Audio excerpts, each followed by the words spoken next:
The sun shone softly through the tall windows of the Carter mansion, spilling golden light across the marble floors. To anyone walking past, the house looked like a dream. White pillars, manicured lawns, and laughter often drifting from the backyard. But inside, the laughter had grown quieter in recent months. 6-year-old Emily Carter was a bright little girl with curious eyes and a love for painting. She loved drawing her family, her father, James, her mother, Clara, and her older brother, Ethan, who was 10.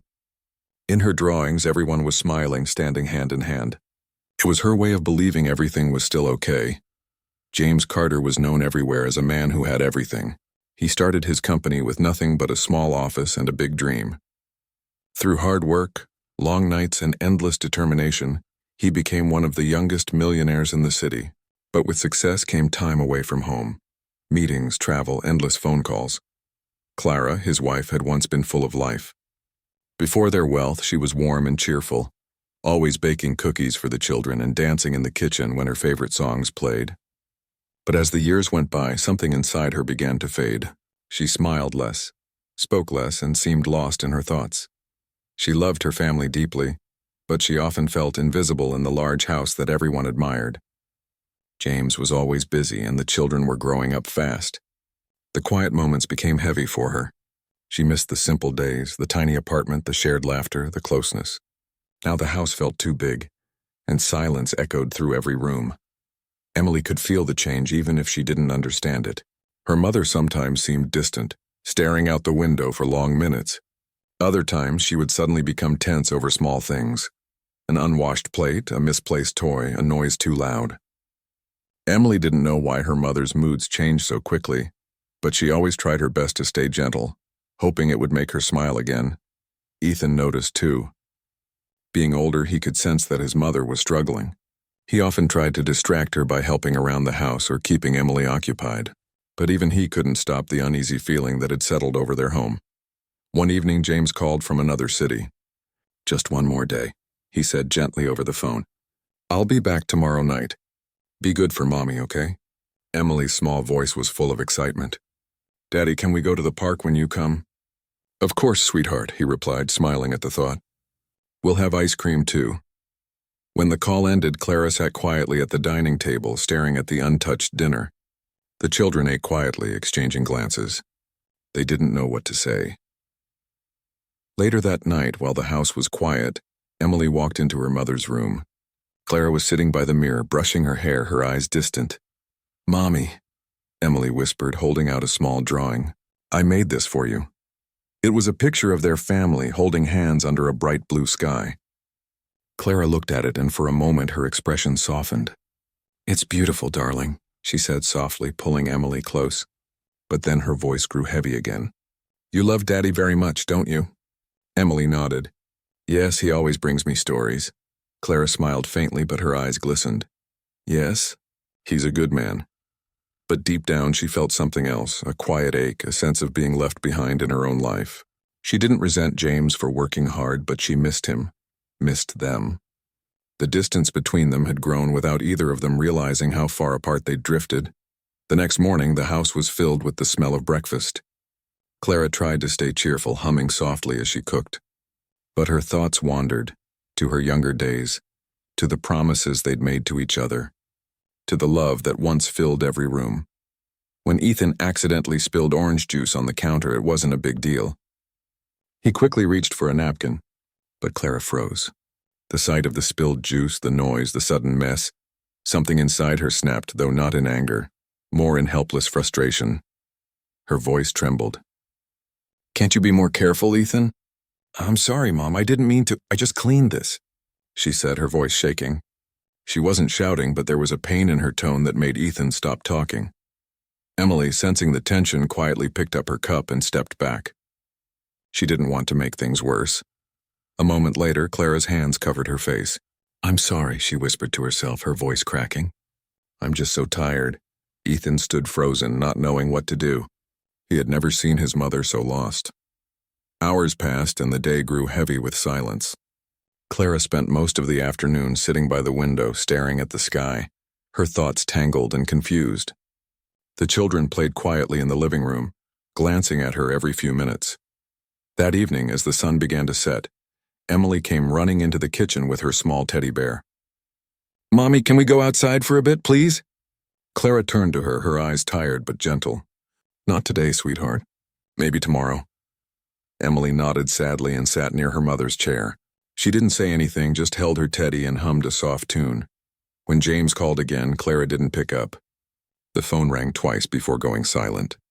She knew he'd call back later, but she didn't know what to say anymore. She wanted to tell him she missed him, that she felt alone even in the big house he built for them. But the words wouldn't come. That night, after putting the children to bed, Clara sat on the edge of her bed, holding one of Emily's drawings. It showed their family again, this time with a big sun and hearts floating above their heads. Tears filled her eyes as she whispered, "I just want us to be happy again." Meanwhile, James sat in his hotel room looking at the family picture on his phone. He missed them terribly, but convinced himself that this hard work was all for them, for a better future, for comfort and security. He didn't realize that what they truly needed was his presence, not his success. Back at home, Emily woke up in the middle of the night to find the hallway lights on. She tiptoed out of her room and saw her mother sitting on the floor, surrounded by open photo albums. Clara was flipping through pictures, birthdays, vacations, smiles frozen in time. "Mommy?" Emily whispered. Clara looked up, surprised. "Oh, sweetheart, you should be asleep." Emily walked closer and sat beside her. "Why are you crying?" Clara smiled faintly and wiped her eyes. "I'm just remembering things.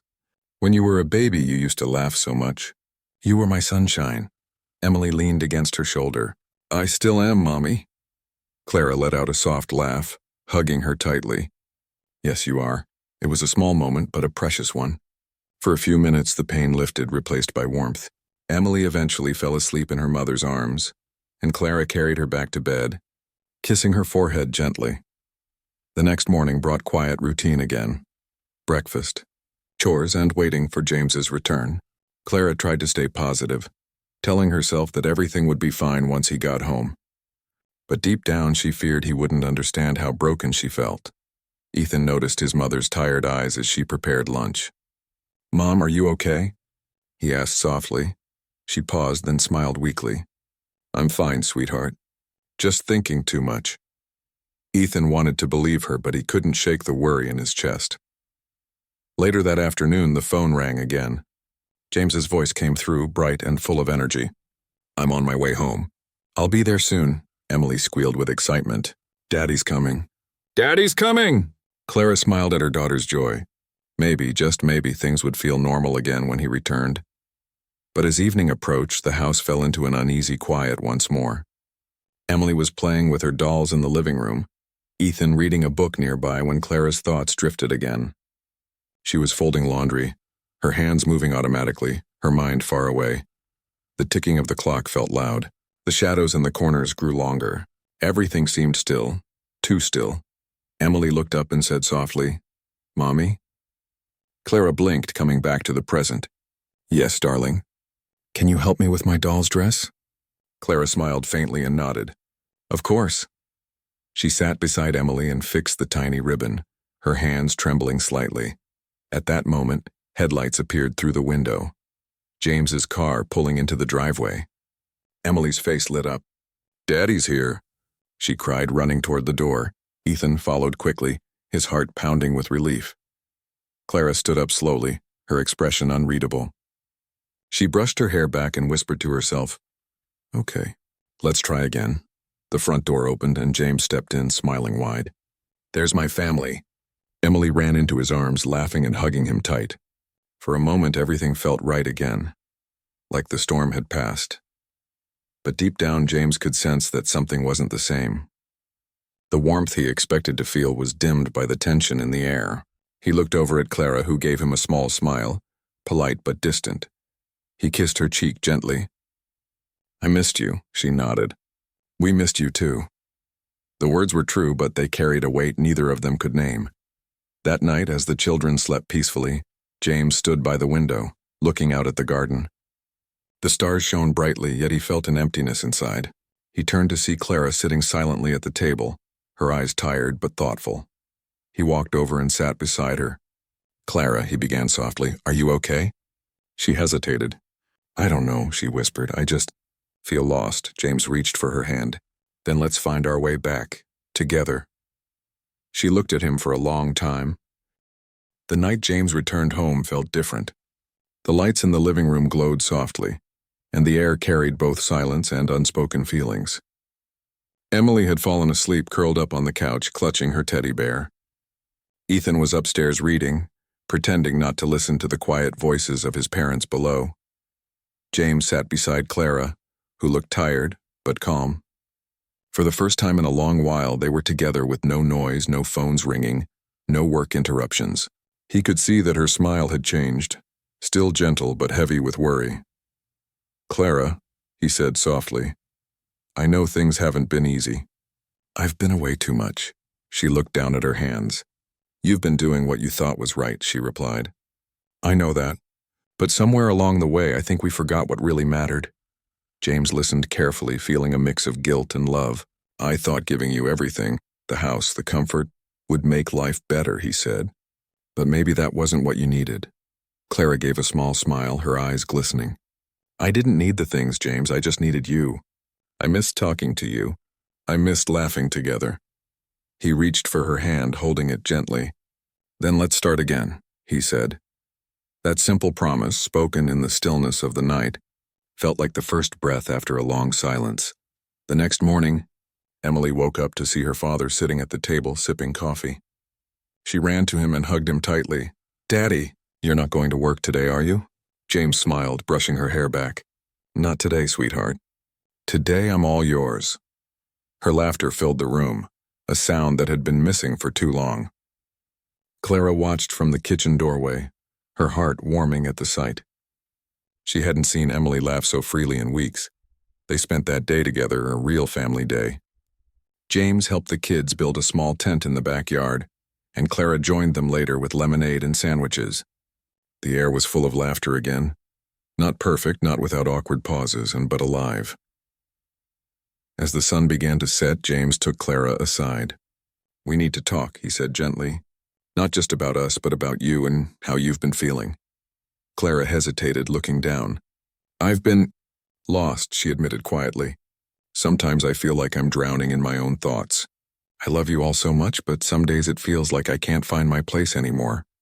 He listened without interrupting, his eyes soft. You don't have to go through that alone, he said. I didn't realize how lonely you must have been. She sighed deeply, tears welling in her eyes. I didn't even realize it myself until it got so hard to smile. James placed his hand over hers. Then we'll get help. Together. There's nothing wrong with asking for help. Clara looked at him, a mix of surprise and relief washing over her. For years she had been afraid to speak openly about how she felt. Afraid of being judged, afraid of seeming ungrateful. But now, for the first time, she felt safe. Over the next few weeks, things began to change. Slowly, carefully, the family started rebuilding their world. James reduced his work hours. He handed more responsibilities to his managers and started spending evenings at home. He learned to enjoy the little moments again, helping Ethan with homework, listening to Emily talk about her drawings, and sitting quietly with Clara after the kids went to bed. Clara began seeing a therapist, a kind woman named Dr. Linda, who helped her talk about everything she had been holding inside. The first few sessions were hard, filled with tears and long silences. But with each visit, she felt lighter. She realized that she had never truly forgiven herself for feeling unhappy despite having everything. She carried guilt for her sadness, thinking she didn't deserve to feel broken. But therapy helped her see that emotions weren't a sign of weakness. They were a call for understanding. At home, small changes made big differences. Every morning, Clara would sit by the window with Emily, drinking tea while Emily painted. Sometimes they didn't speak, they just shared the quiet together. And in that silence, peace began to grow. Ethan also began to relax. He no longer felt like he had to be the man of the house when his father was away.